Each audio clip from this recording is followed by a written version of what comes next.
Hi, Nafs here. As we grow up, our memories of a childhood will slowly fade away. When we take a look back at the times of naivety, many may have a subjective view towards their fragmented memories. Memories, although shattered, provide a lens for us to take a look back at our past and reconcile with the trauma and meanings hidden through perspectives. Memories may be haunting, but it is also necessary for one to reconcile and forgive and move on.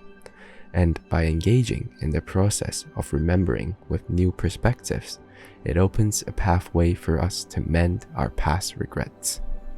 This is exactly what Charlotte Wells' directorial debut Aftersun tried to explore. A brilliant melancholic dive into our perspectives of our parents, accompanied by two excellent subtle performances by Frankie Corio and Paul Mescal. Charlotte Wells harnessed the haunting nature of camcorder footage to let audiences immerse between the past and present, and opened a pathway for viewers and herself to rectify with the regrets of the past and move on. This video essay will focus on how Aftersun uses perspectives to fully encapsulate the healing power of memory. Spoilers ahead. Aftersun can be summarized as a happy and short vacation between a distant father and daughter, Callum and Sophie. One of the main ways in how Aftersun uses memory as a tool to provoke viewers is by going through the story from Sophie's perspective.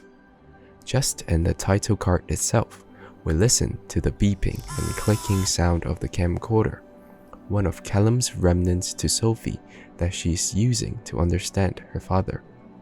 As implied by the ending, this vacation is the last time both spend time together.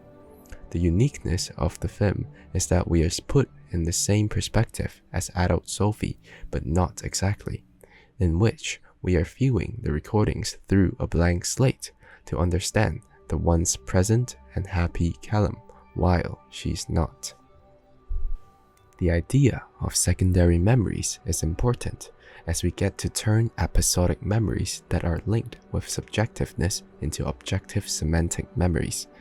This lets us visit the haunting memories without the emotional baggage of adult Sophie, but through the loving lens of young Sophie to portray the perfect image of Callum.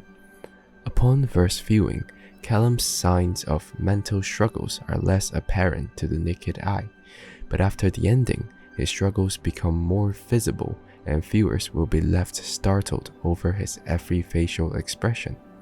This is exactly achieved by the amazing narrative structure used by Charlotte Wells that allows audience to remember even after the movie ends. However, the subjectiveness that Sophie had towards Callum also hindered her and us to fully understand him as a fleshed out human being. Parents are mythical beings in the eyes of a child. This distracts us and adult Sophie in seeing who her father actually is. Parents, even when struggling, will always try to put their best selves in front of their children because they don't want to tarnish their perfect image. But they are only human after all.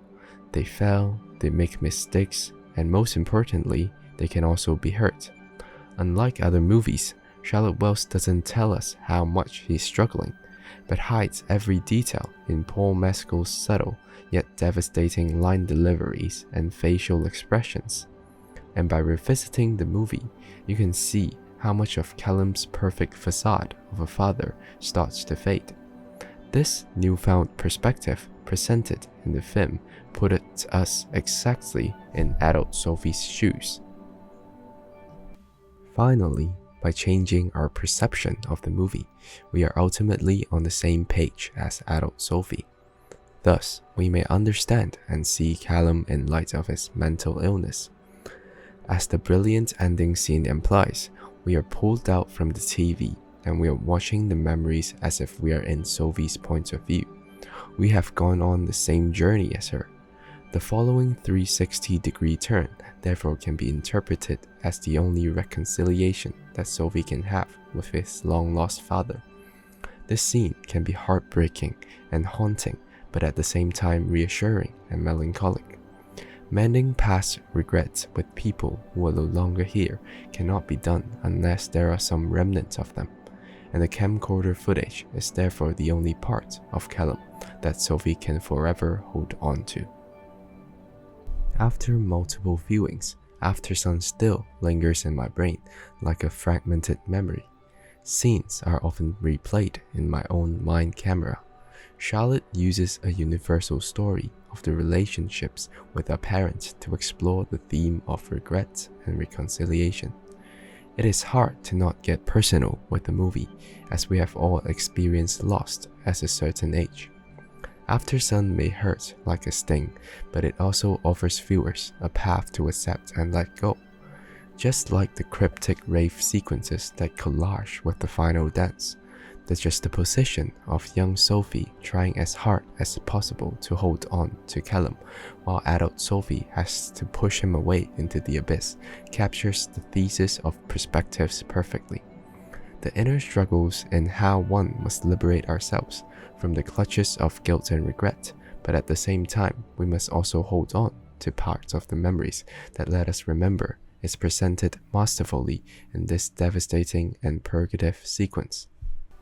And this is exactly why Aftersun hurts so much more on a rewatch. Charlotte Wells presented a subjective movie experience that needed an objective second viewing. A movie filled with subtlety and characters that are hard to crack. Its haunting nature remains in the subtext.